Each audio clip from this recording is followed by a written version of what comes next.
मधेपुरा सदर प्रखंड के मानिकपुर गांव में सड़क की मांग को लेकर रविवार को ग्रामीणों ने जोरदार प्रदर्शन किया। लोगों ने जिला प्रशासन, विधायक और सांसद के खिलाफ नारेबाजी की।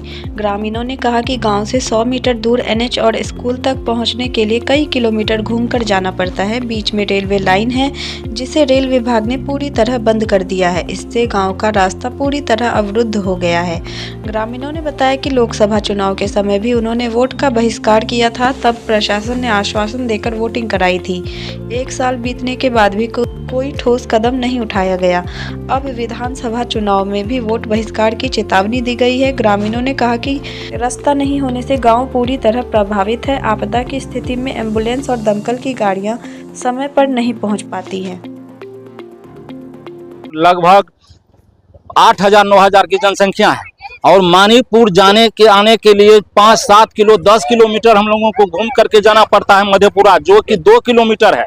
रेलवे के उस पार स्कूल सटा हुआ है, लेकिन जाने के लिए बच्चा सबको 3-4 किलोमीटर पैदल चलना पड़ता है। इसी परेशानी से हम लोग बार बार प्रशासन को कहा गया है, MP MLA को कहा गया है, लेकिन कोई सुनने वाला नहीं। हम लोगों का रास्ता बहुत दिक्कत है। लास्ट में हम लोग यही चाहते हैं, अगर कोई तरह का बात नहीं हुआ, सरकार नहीं सुना, तो हम लोग आत्मदाह करने के लिए तैयार हो जाएंगे। पूरा गांव का विचार हो गया है। लास्ट में इस बार हम लोग आप लोगों को कह रहे हैं, इसके बाद आत्मदाह पर हम लोग चले जाएंगे।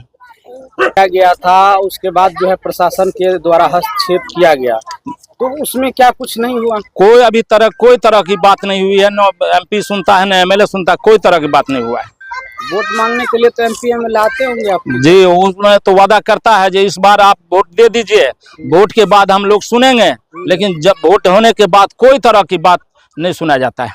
क्या नाम हो श्रीमान? हमारा नाम कामेश्वर यादव हुआ। मानिकपुर जो यह बस्ती है, यहाँ से जो NH गुजरती है उसका दूरी 100 मीटर है, लेकिन उस NH पर चढ़ने के लिए यहाँ के लोगों को 5 किलोमीटर का रास्ता तय करना पड़ता है, क्योंकि यह जो रेल का जो पटरी पीछे देख रहे हैं यह बाधक बना हुआ है। इसी से सब दिन से लोग गुजरते थे, लेकिन रेल विभाग द्वारा इसको बंद कर दिया गया। हम लोग लगातार अर्जी दे रहे हैं, तमाम यहाँ के पदाधिकारी हो, जनप्रतिनिधि हो, रेल विभाग हो, उनको हम लोग दे रहे हैं कि यहाँ आप ढाला बनाइए। आप ढाला नहीं बना सकते हैं तो आप विकल्प के रूप में यहाँ से उस ढाला को जोड़ दीजिए, लेकिन जिला प्रशासन और जनप्रतिनिधि पूरे तरह से संवेदनहीन बनी हुई है। आए दिन ऐसे कई घटना हो रहा है जहां जान जाते जाते बचा है लोगों का।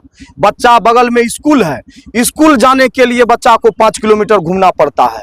कहीं इमरजेंसी हो जाता है, कोई बीमार पड़ जाता है तो एम्बुलेंस को 5 किलोमीटर घूम करके आना पड़ता है। यहाँ पर जो है सो लोगों को जरूरत है। यहाँ आग लग जाता है, कई बार यहाँ आग लगा, जब तक दमकल घूम करके आया पूरा घर जल गया, बस्ती जल गया। तो जिला प्रशासन को इस पर ध्यान देना चाहिए। हम लोग अभी तक तो शांतिपूर्ण तरीके से बात रख रहे थे, लेकिन जिला प्रशासन और यहाँ के जो जनप्रतिनिधि है जिस प्रकार से संवेदनहीन बनी हुई है, हम लोगों को उग्र रास्ता अपनाने के लिए ये लोग बाध्य कर रहे हैं। हम लोग आगे कल या परसों जिलाधिकारी से मिल करके इस बात को रखेंगे।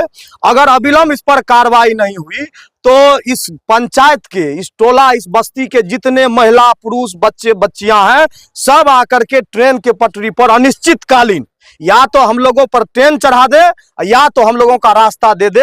अब हम लोगों के पास यही विकल्प है और इसी विकल्प को लेकर के आज हम लोग एक सांकेतिक प्रदर्शन किए हैं। हम लोग जिलाधिकारी से मिलेंगे, उसके बाद जो हमारा रणनीति है उस पर काम करेंगे। क्या नाम है? निशांत यादव।